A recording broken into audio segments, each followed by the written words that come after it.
En esta noche quiero predicar un mensaje que he titulado En el monte y en el valle.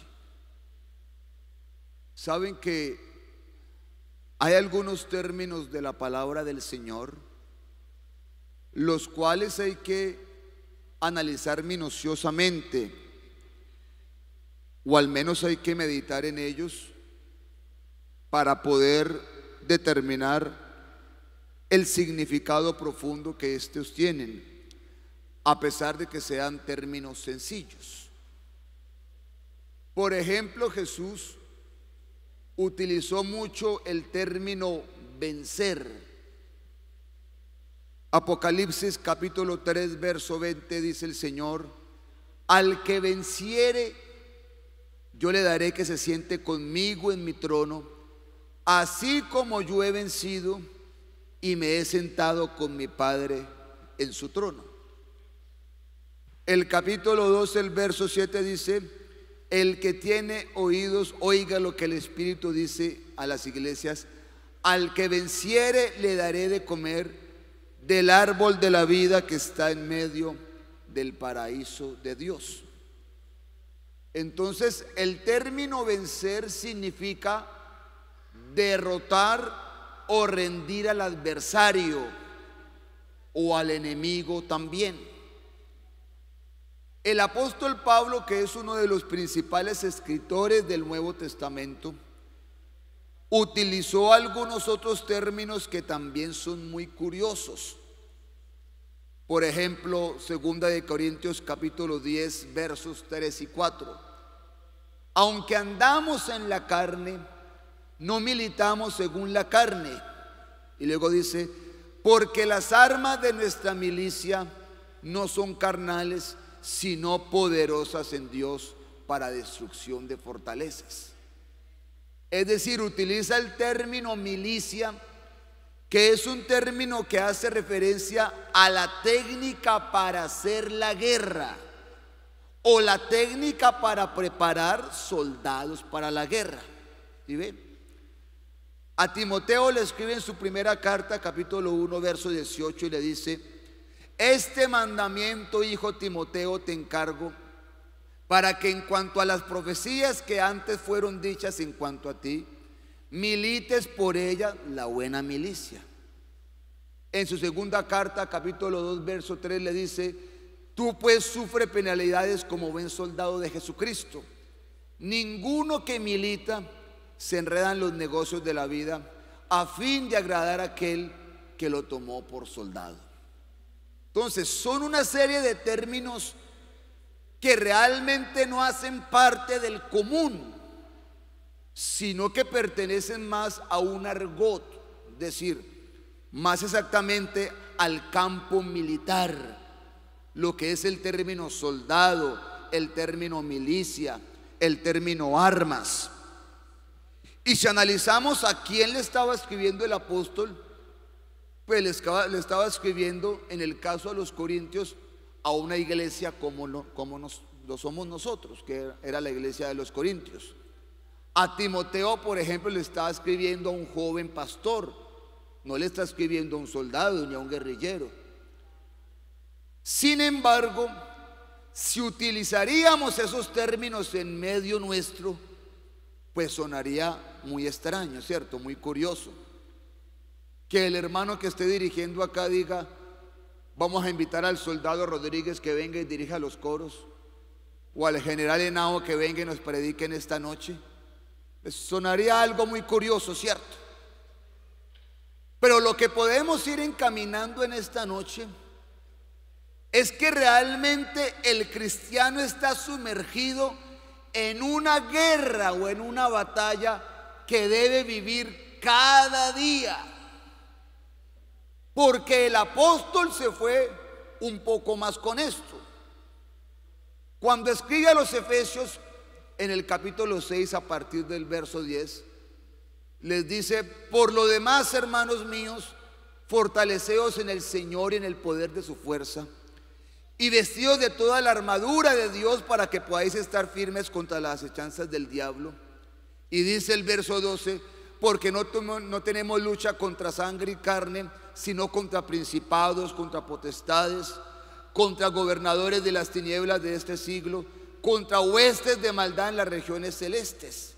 Y luego dice: por lo tanto, vestidos de toda la armadura de Dios, para que estéis firmes en el día malo, y después de haber acabado todo, permanezcáis firmes. Eso quiere decir dos cosas: o el apóstol era un hombre que le daba rienda suelta a la imaginación y a la fantasía, o por el contrario era consciente de una guerra y una batalla que todos los cristianos debemos vivir cada día. Cuando el creyente entiende que se encuentra en una guerra, eso le permite prepararse para esta. Pero cuando alguien cree que el evangelio es un paseo, o que el evangelio es un juego, o que el evangelio es coger mariposas por ahí, ahí es donde viene el problema. Pablo fue muy consciente de la situación de un creyente, y eso fue lo que le permitió expresar sus últimas palabras, las cuales se los dijo a Timoteo en su segunda carta, capítulo 4, a partir del verso 6. Porque yo ya estoy para ser sacrificado, y el tiempo de mi partida está cercana. He peleado la batalla, he acabado la carrera, he guardado la fe. Por lo demás me está guardada la corona de justicia, la cual me dará el Señor juez y justo en aquel día, y no solamente a mí, sino a todos los que aman su venida. Entonces, es obvio que el cristiano necesita la fe para poder pelear cada día la batalla y ser un vencedor. Por eso Juan escribe en su primera carta, capítulo 5, verso 4: todo lo que es nacido de Dios vence el mundo, y esta es la victoria que ha vencido al mundo, nuestra fe. Entonces, hay que tener fe para poder resistir a un enemigo que el cristiano tiene, que es el que escribe Pedro en su primera carta, capítulo 5, verso 8: ser sobrios y velad, porque vuestro adversario el diablo, como león rugiente, anda buscando a quien devorar. Y dice el verso 9: al cual resistir firmes en la fe. Entonces, el evangelio tiene un enemigo declarado, al cual no se puede negar, y ese enemigo es el diablo y Satanás, el diablo o Satanás. Y como dice el apóstol, él está como león pendiente a ver quién está descuidado para devorárselo. Y la única forma de vencer ese enemigo es a través de la fe. Pero el proceso de la fe no es un proceso fácil. Por eso el Señor en ocasiones tiene que hacer uso del proceso en el cual nosotros podamos obtener fe y obtener nuevas fuerzas y obtener como esas baterías espirituales y como tener esos elementos para cuando el ataque llegue, nosotros lo podamos sortear en el nombre del Señor Jesús. Porque a veces tanta bendición, escúchelo bien en esta noche, tanta bendición y tanto bienestar, a veces hace que nosotros realmente nos distraigamos de ese objetivo. ¿Ve? Tanto bienestar hace que el cristiano se vaya descuidando y vaya bajando la guardia. Pero el Señor está dispuesto cada día a inyectarnos esa fe que nos permite tener confianza, tener fuerza y por supuesto nos permite ser un cristiano vencedor. Porque hubo un militar que dijo: no hay sustituto para la victoria. Es decir, en la guerra o se es un victorioso y un vencedor, o por el contrario se es un fracasado y un derrotado. Uno de los dos. Y en el Evangelio pasa algo similar. O somos cristianos victoriosos y somos cristianos vencedores, o por el contrario somos cristianos siempre derrotados y vencidos. Por eso en las iglesias siempre existen esos dos grupos. Siempre han existido y siempre existirán. Y usted los vea donde usted vaya y a la iglesia que se congregue, siempre va a encontrar esos dos grupos. Usted encuentra el grupo de los que vencen cada día, de los que perseveran, de los que avanzan, de los que son bendecidos por Dios, de los que van para adelante cada momento. O por el contrario también existe el grupo de los que siempre están cabizbajos, de los que siempre están derrotados, de los que siempre están vencidos. O como decimos por allá en mi tierra, allá les dicen el grupo de los paletudos.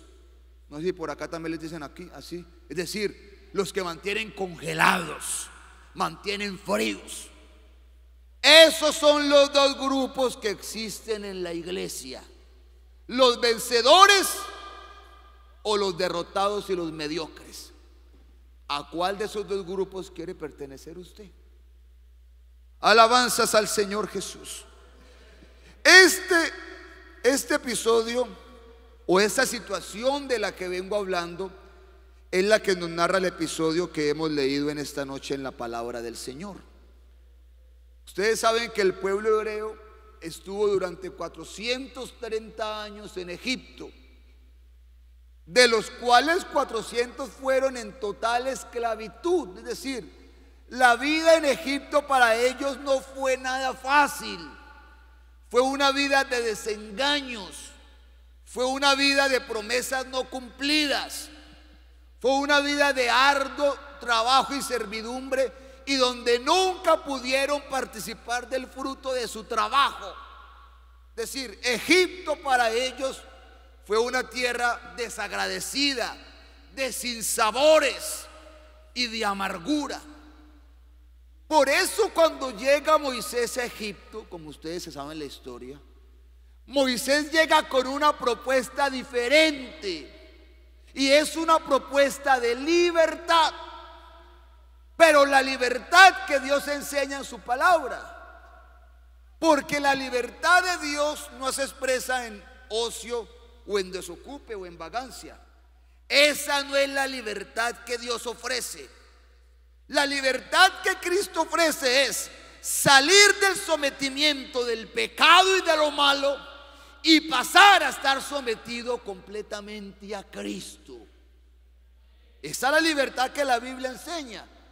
Es decir, nosotros siempre seguiremos siendo esclavos. La diferencia es que antes éramos esclavos del pecado y ahora somos esclavos o siervos de la justicia y esclavos de Jesucristo el Señor. La diferencia es que el Señor sí es un buen patrón, y con Cristo pasa lo que pasaba en la ley o en el libro de Éxodo capítulo 21, donde llegaba la posibilidad de que el esclavo tenía un amo tan bueno que tomaba la decisión de quedarse con él para siempre, de esclavo. Eso nos pasó a nosotros con Cristo, porque Cristo es tan maravilloso y tan glorioso que después de haberlo conocido queremos estar siempre con Él y sometido a Él. Alabanzas al Señor. Apláudalo en esta noche. Gloria a Dios, gloria a Dios. Pero sin embargo, tomar la opción de la libertad no es tan fácil, porque el hombre es de corazón duro. ¿Usted recuerda cuánto nos demoramos nosotros para entregarnos al Señor a veces? ¿Cuánto lo pensamos para pasar aquí adelante y arrepentirnos y entregarnos? A pesar de que el ofrecimiento de Cristo, como hablábamos anoche, es un ofrecimiento perfecto. Porque ¿qué le ofrece Cristo al pecador? Libertad, vida eterna, salvación, bendición, vida en abundancia, gracia y tantas cosas buenas que le ofrece. Sin embargo, el hombre lo piensa para entregarse a Cristo. Y a veces hay que rogarle a la gente para que venga y se entregue a Cristo. En el caso del pueblo hebreo pasó algo similar, porque la Biblia dice que Moisés llegó con una propuesta de libertad, pero a ellos no les gustó. Es decir, querían quedarse en Egipto.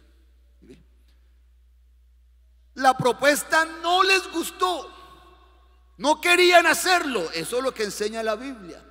Eso se lo dijeron a Moisés en el capítulo 12 cuando estaban enfrente del Mar Rojo. ¿No te dijimos que nos quedáramos mejor allá? El verso 14, no querían irse.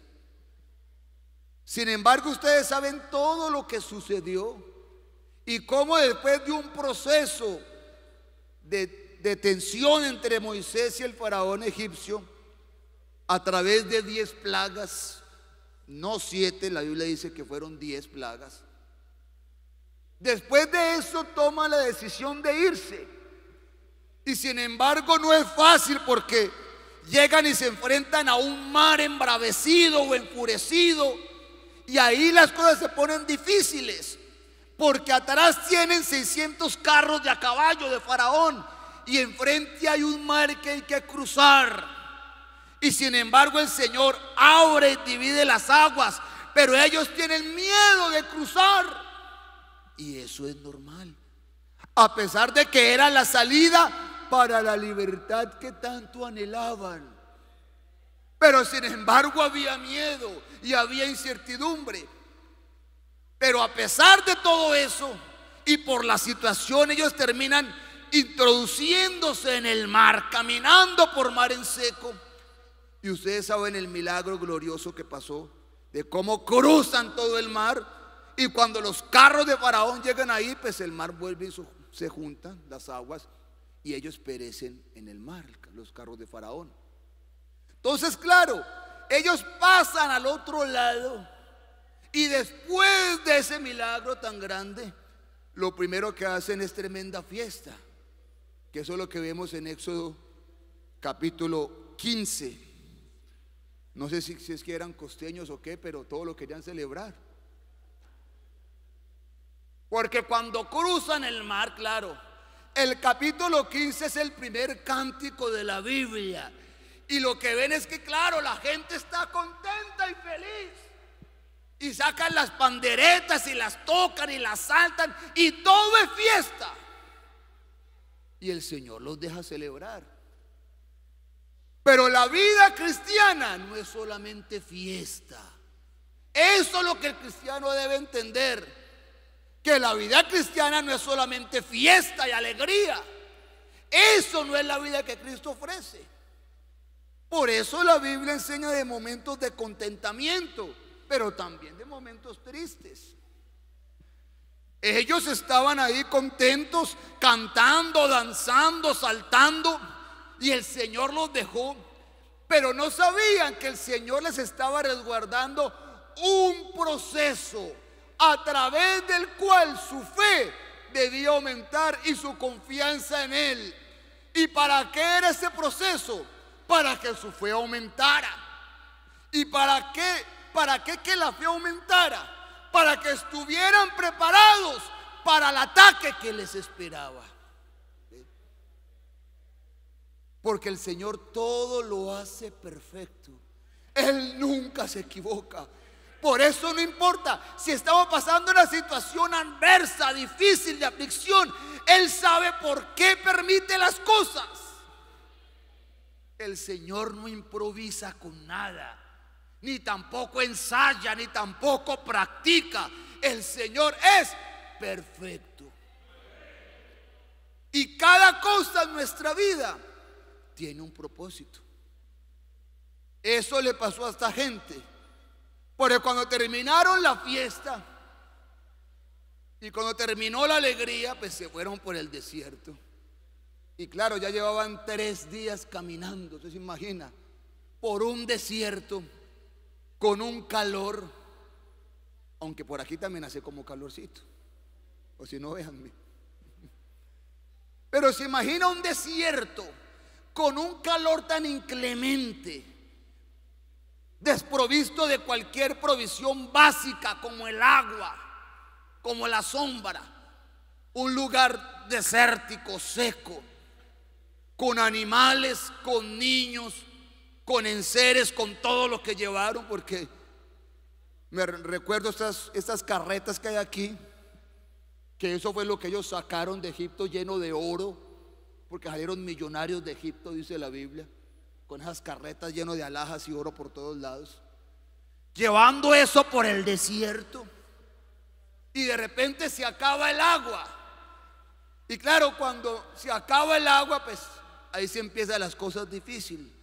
Imagínense 3 días sin agua por el desierto, y los niños clamando, y los niños pidiendo: tengo sed, tengo hambre. Y de repente al fondo ven por allá un oasis con unas fuentes de aguas que se ven deliciosas. Y después de 3 días sin tener agua, los niños salen corriendo, y cuando van a tomar el agua está amarga, es decir, está intomable. O sea que a partir de ahí vino la decepción. Pero ¿cómo venían ellos? Venían de una serie de milagros extraordinarios. 10 plagas en Egipto, el mar rojo se dividió en 2, es decir, tenían elementos para decir: el Señor nos va a ayudar. Él ya nos ha ayudado, Él nos ha mostrado que está con nosotros, que tiene todo poder. Pero todo lo que vivieron se les olvidó. Y ahí es donde se empieza a fallar, cuando se nos olvida las cosas grandes y maravillosas que Dios ha hecho por nosotros. Porque si Dios nos ha ayudado hasta ahora, nos seguirá ayudando, porque Él no nos va a dejar botados en el camino, ni mucho menos. Pero esta gente esto no lo entendió, y renegaron contra Moisés y murmuraron contra Dios. Y en ese momento Dios les da agua potable. Pero ¿qué les pasó con la prueba? Que se rajaron, no la pasaron. Y luego vino otro episodio, que es el maná del desierto, ¿cierto? Y las codornices: es que queremos comer, es que en Egipto comíamos carne y nos saciábamos de la carne. El Señor les da carne. Y otra vez llega el capítulo 17, y otra vez se quedan sin agua. Queremos agua, queremos agua.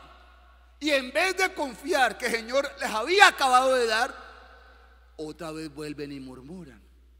Y bueno, ahí sale el agua de la roca.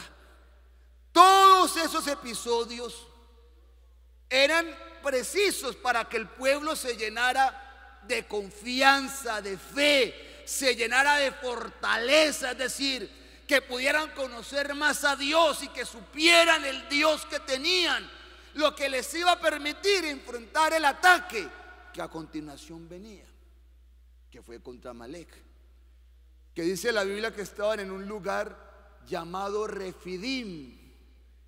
Y Refidim significa lugar de descanso. Es decir, llegaron a un momento donde se pusieron a descansar. Estaban relajados, estaban tranquilos. Y algo que debemos aprender es que el creyente no puede estar relajado ni tranquilo. Puede estar tranquilo en cuanto a la paz que le da el Señor, eso sí. Pero el cristiano no puede darse el lujo de estar relajado en la vida espiritual, en la vida cristiana, en el servicio, despreocupado. Eso no lo puede hacer el cristiano. ¿Cómo estaba este pueblo en ese momento cuando llegó a Refidim? Deuteronomio capítulo 25 nos lo dice, verso 17 en adelante.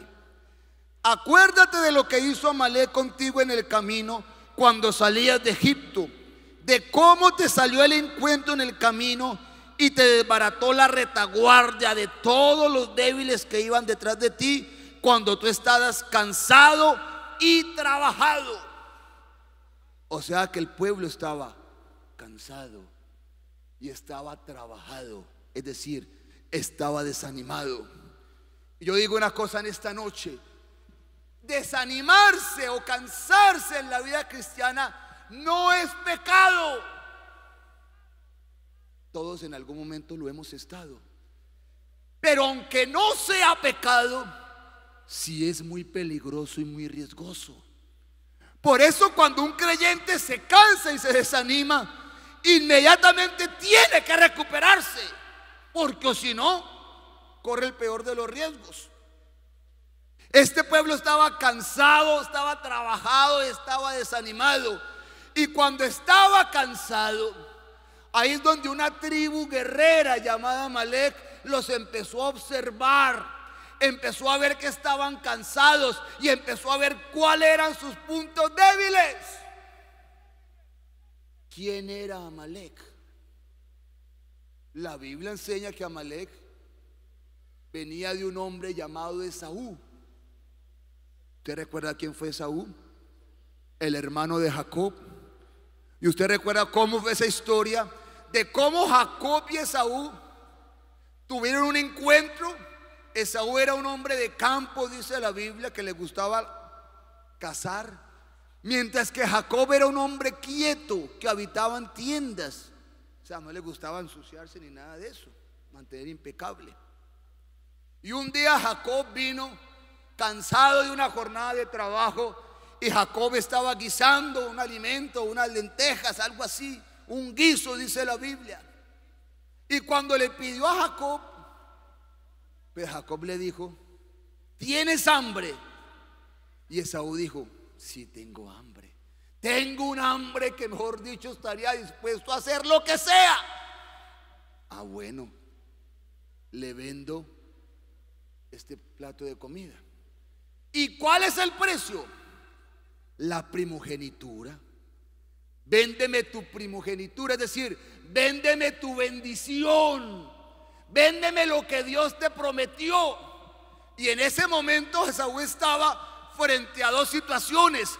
Primero, lo que Dios le había prometido, la bendición de ser el primogénito, la bendición de que por su simiente iba a venir el Cristo, el Salvador del mundo, el futuro glorioso que Dios le había prometido.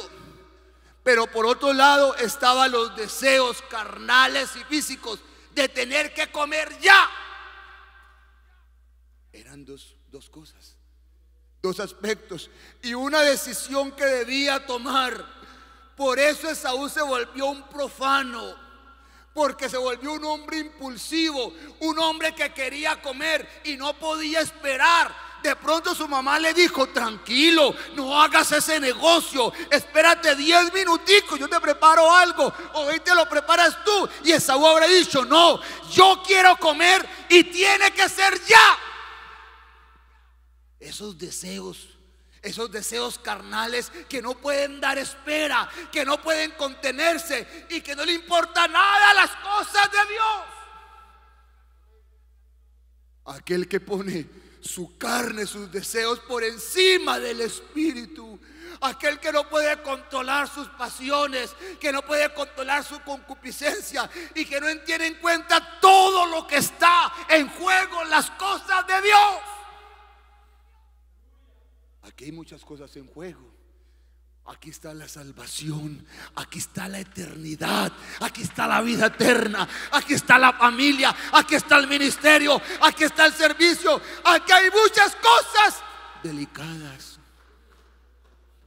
Y qué tristeza que es cuando una persona bota todo por la borda, cuando echa a la basura todo lo que Dios le ha dado, simplemente por un impulso carnal, por un deseo que no puede controlar.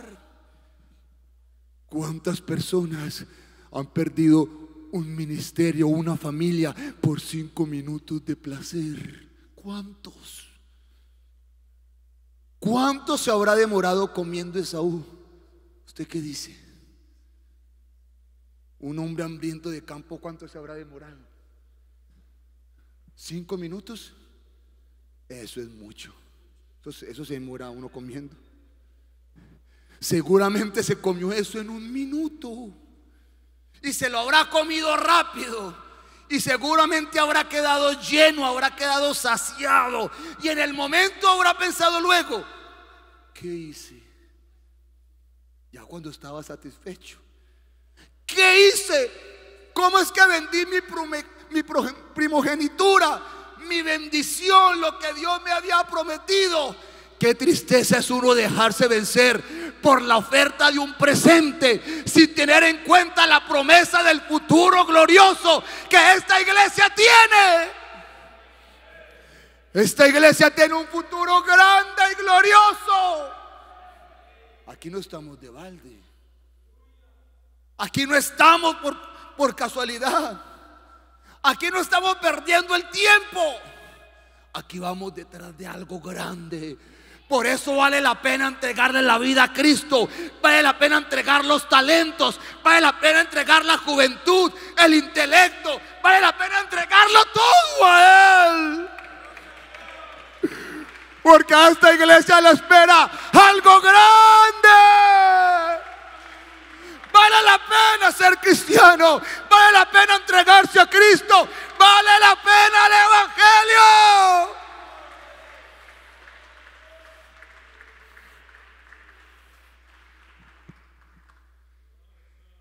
El evangelio vale la pena. El evangelio es el mejor negocio, es la mejor decisión, es la mejor opción. No existe mejor alternativa que ser cristiano. No existe algo mejor. Nada sobrepasa esa grandeza. Ningún título en el mundo es más excelente que la calidad de ser hijo de Dios. Ninguno. Es lo mejor, es lo más grande. Por eso esto grande no se puede echar a perder por un impulso carnal, momentáneo, por un deseo que tarde que temprano, si no lo controlas, vas a morir. Porque todos tenemos aquí una batalla. Todos tenemos batallas. Sean problemas familiares, reveses económicos, reveses en la salud, o una lucha secreta dentro del alma. Todos batallamos contra el pecado. Todos batallamos contra la tentación. Y para aquel que quiere agradar a Dios, la tentación es un padecimiento. Para el que quiere agradar a Dios, es decir, el que no quiere pecar contra Dios, la tentación es un padecimiento. Para el que no le importa la opinión de Dios, ni quiere ser honesto con Dios, la tentación es una oportunidad para pecar. O como dicen en mi tierra, un papayazo. ¿No es? Aquí también le dicen así. Para el que no quiere agradar a Dios, la tentación es un papayazo. Pero para el que quiere hacer lo bueno, la tentación es un padecimiento. Se sufre cuando hay un deseo carnal, pero cuando se quiere agradar a Dios. Alabanzas a Jesús, alabanzas al Señor. Oh, alabanzas al Señor, alabanzas al Señor, alabanzas al Señor.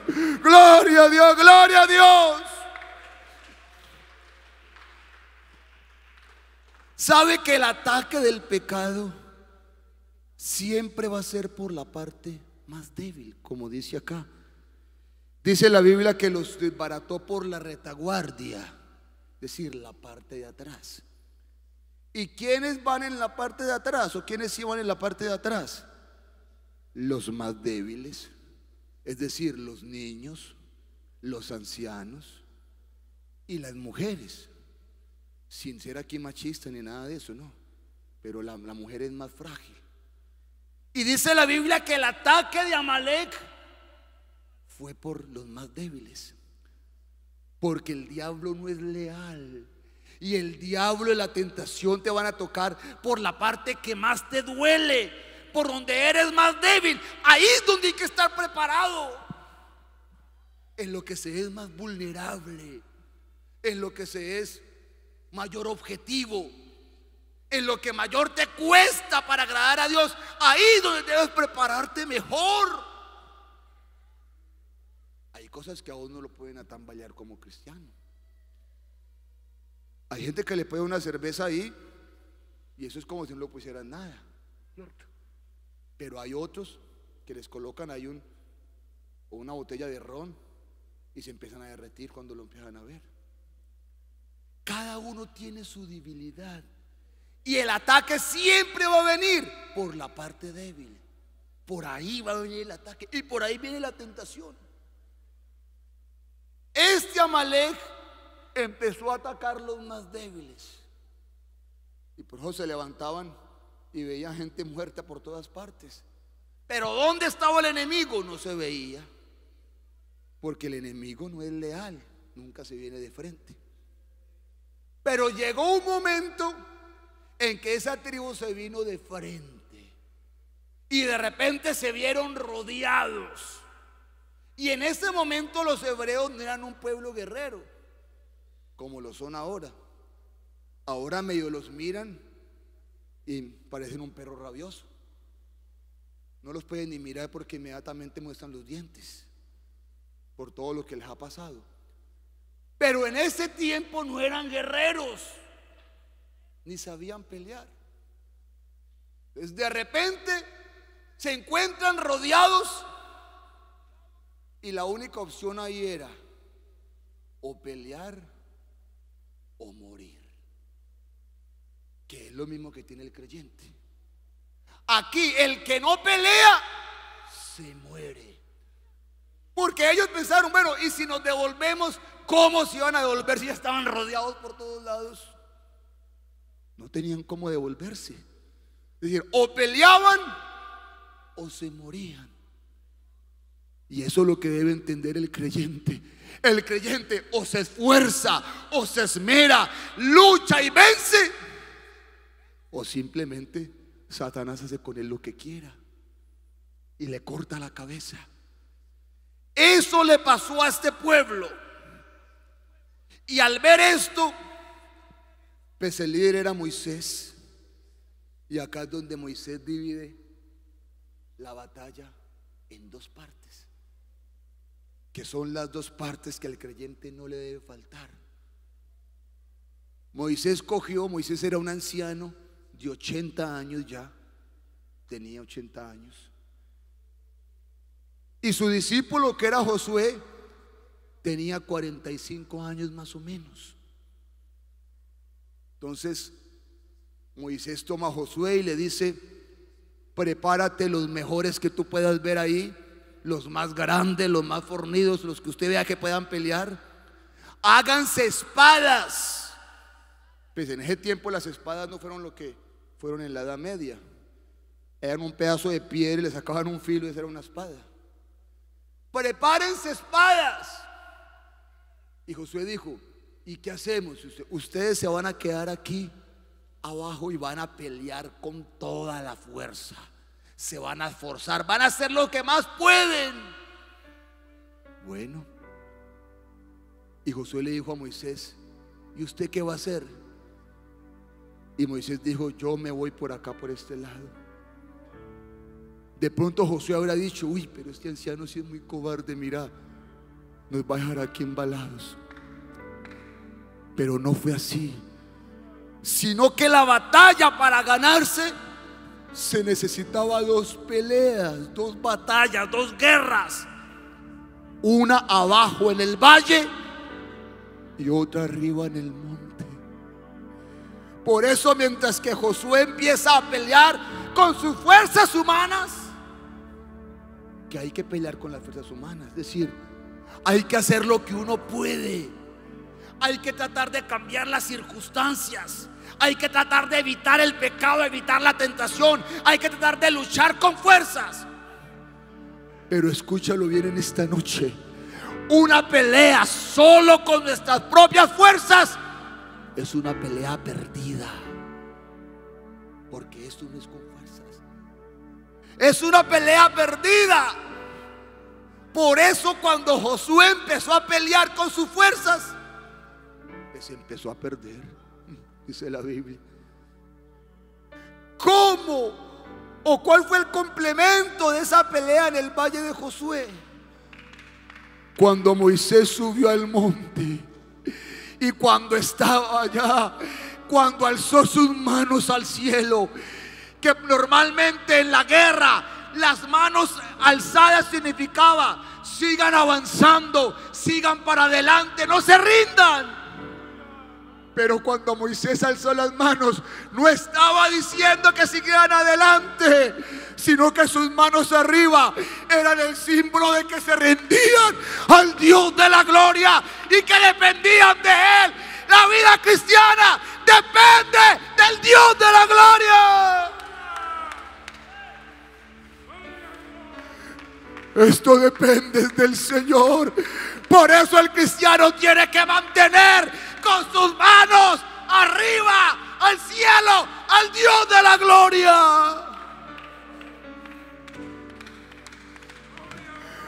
Por eso cuando Moisés tenía las manos arriba, Israel vencía y prevalecía. Pero cuando Moisés bajaba las manos, Israel era derrotado. Para poder vencer se necesita una relación con Dios, se necesita una intimidad con Dios, se necesita una búsqueda de Dios, se necesita una oración. Eso se necesita.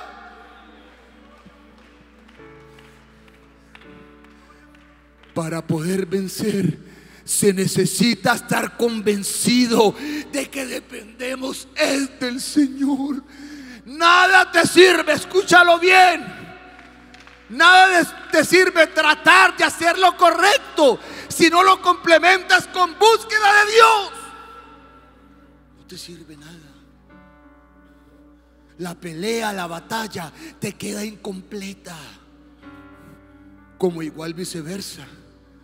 Si una persona se la pasa buscando de Dios, pero tampoco hace nada por ser mejor, ni por hacer lo correcto, se necesita pelear tanto en el valle como en el monte. ¿Y sabe cuál es el problema? Que hay mucha gente peleando en el valle, pero hoy en día hay pocos luchando y peleando en el monte. Hay pocos alzando las manos al cielo, hay pocos orando, hay pocos intercediendo, hay pocos. Oh, aleluya. Apláudalo en esta noche, por favor. Aplauda la presencia de Dios. Aplauda la presencia de Dios. Aplauda la presencia de Dios. Aleluya. Dios es Dios de montes y Dios de valles también.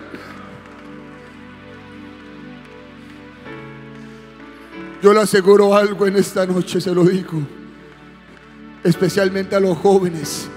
Si tú todos los días subes al monte del Señor, si todos los días lo buscas en oración, en intimidad con Dios, nunca vas a perder, nunca vas a fracasar, jamás.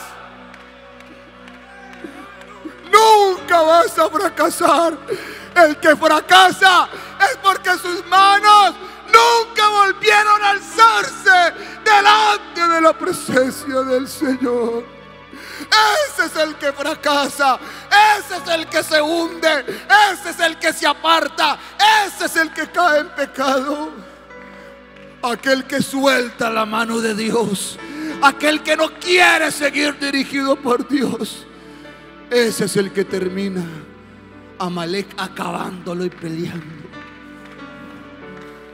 Si tú no vences a Amalek, Amalek te va a matar a ti.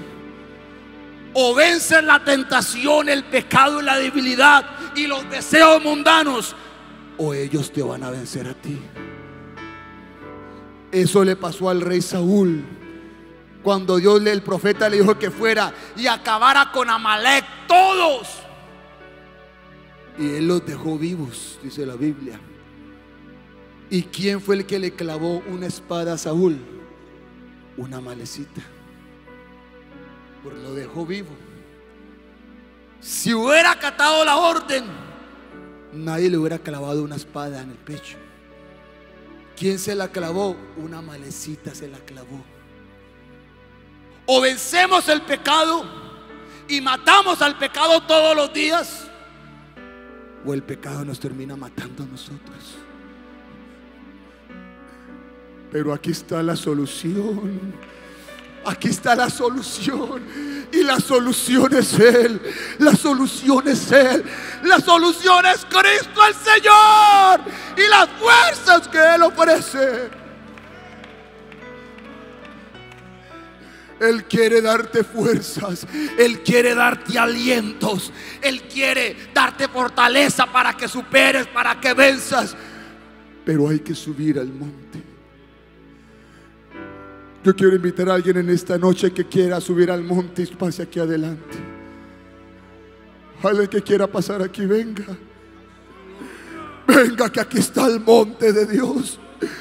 Aquí está el poderoso que da la victoria. El que da la victoria a su pueblo y a su iglesia. Aleluya. Aleluya. Aleluya. Venga para el monte, venga. Venga para el monte, que si usted sube al monte, le garantizo que usted no va a ser vencido en el nombre de Jesús. Se lo garantizo esta noche. Le garantizo en el nombre de Jesús que el que sube al monte no tendrá derrota. Si usted está cansado de luchar en el valle, si está cansado de esforzarse por sus propios medios, si está cansado de luchar contra sus propias fuerzas, si está cansado de esmerarse y siente que no es capaz, que siempre vuelve a lo mismo, que siempre hace lo mismo, te falta luchar en el monte. Te falta luchar con Dios. Te falta rendirte a sus pies y decirle: Señor, yo no soy nada, no soy capaz por mis propias fuerzas, pero tú en esta noche puedes darme la victoria. A ver, que se escuche un clamor en esta noche. Órele, hable con Dios en esta noche. Hable con Dios en esta noche. A ver, hable con el Señor. Derrame su alma en esta noche. Dígale al Señor que lo renueve. Dígale que le dé nuevas fuerzas. Dígale que le dé fortaleza. Dígale que le dé poder. Dígale que le dé dominio sobre el pecado, sobre la tentación. Dígale que le dé la victoria. Pero dígaselo esta noche. Dígaselo esta noche. Vamos a orar en esta hora. Señor Jesús, oh Dios del cielo, oh, tú eres Dios de valles, tú eres Dios de montes también. En esta noche, Señor, nos presentamos delante de tu presencia. En esta noche, Señor, subimos al monte, Señor, y alzamos nuestros brazos en rendición a ti, Jesús. Nos rendimos a ti esta noche, Señor. Reconocemos que de ti viene la fuerza, el poder y la victoria. Reconocemos que dependemos de ti, Señor. Y en esta noche te pedimos tu ayuda y tu socorro.